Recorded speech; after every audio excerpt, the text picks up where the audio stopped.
हरिओम तत्सत। कुछ लोग कहते हैं भगवान दिखते कहाँ हैं।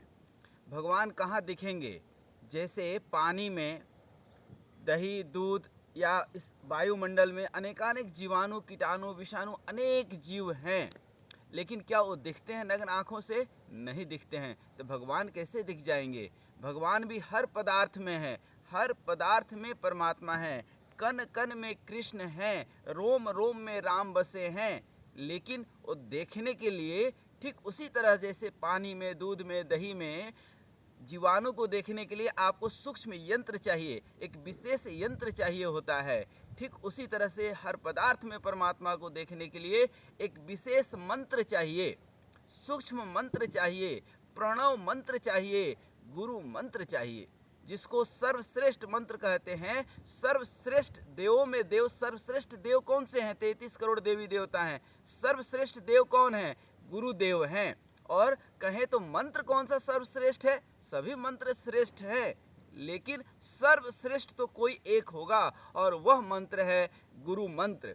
जब गुरु मंत्र के जाप से जब हृदय सरल हो जाता है, सरल मतलब क्या? स से सीता भक्ति की प्रतीक है, र से राम जो ज्ञान के प्रतीक है, और ल से लक्ष्मण जो वैराग्य की प्रतीक है।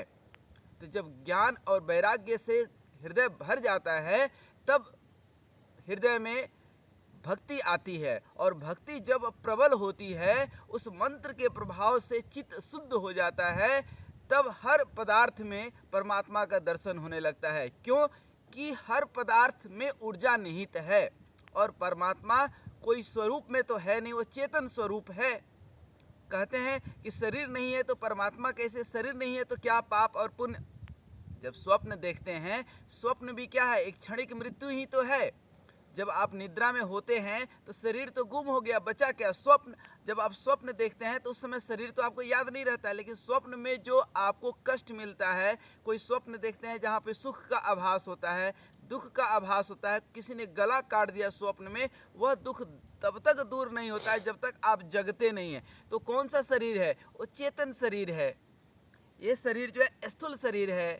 एक देव शरीर होता है, जो देवता लोग उसका जो है भोग भोगते हैं। एक यातना देह होता है, जिससे व्यक्ति नरक में रहकर दुख भोगता है। ये शरीर स्थूल शरीर, कारण शरीर, तो यही का यही रह जाना है। लेकिन वो चेतन शरीर जो है, जिसको आत्मा बोलते हैं, जो आपके कर्मों का संचित संस्कार है, जो भी आप काम करते हैं वो एक संचित होते जाता है। अब जितने आप कर्म किए हैं, पाप कर्म, पुण्य कर्म, अब कई लोग ये भी प्रश्न उठाते हैं कि हम तो बहुत गुरु मंत्र जप करते हैं, भगवान का खूब जाप करते हैं, फिर भी भगवान के दर्शन तो हो नहीं रहे, वो भाव आ नहीं रहा है। क्यों आएगा? क्योंकि आपके अंदर अभी पाप कर्म इतने बैठे हुए हैं। पहले वो तो दूर हो। एक नाली में जब आप देखेंगे तो ऐसे कुछ नहीं दिखता है, लेकिन जब फिनाइल डालेंगे तो अनेक कीड़े उसमें से निकल करके आ जाएंगे बाहर। तो कई बार ये भी प्रश्न आता है कि भगवान के भक्तों को ही ज़्यादा कष्ट क्यों होता है, दुख क्यों होता है? क्योंकि जब राम नाम मंत्र रूपी आप फिनाइल डालते हैं तो आपके जो संचित कर्म है, जो पाप कर्म है, वो सब बाहर आने लगते हैं। वो पाप जब मिटेगा, मरेगा, तब तो नाली साफ होगा।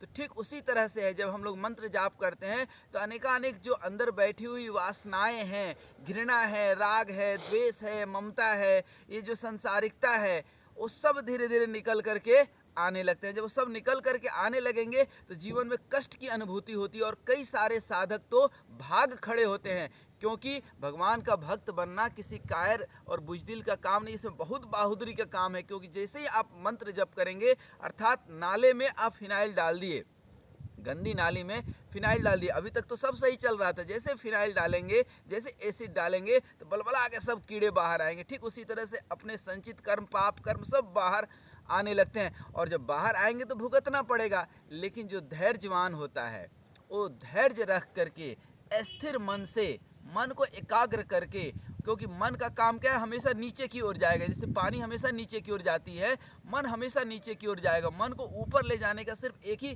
तरीका है। जैसे पानी ऊपर ले जाने के लिए आपको यंत्र चाहिए होता है, मोटर पंप चाहिए होता है, ठीक उसी तरह से मन को भी ऊपर उठाने के लिए गुरु मंत्र चाहिए होता है। ये मन पर लगाम कसना बहुत जरूरी है। कृष्ण भगवान भी यही कहते हैं कि ये मन विषयों में तुम्हें उलझाएगा अर्जुन, लेकिन इसको बलपूर्वक खींचो, अपने कंट्रोल में करो।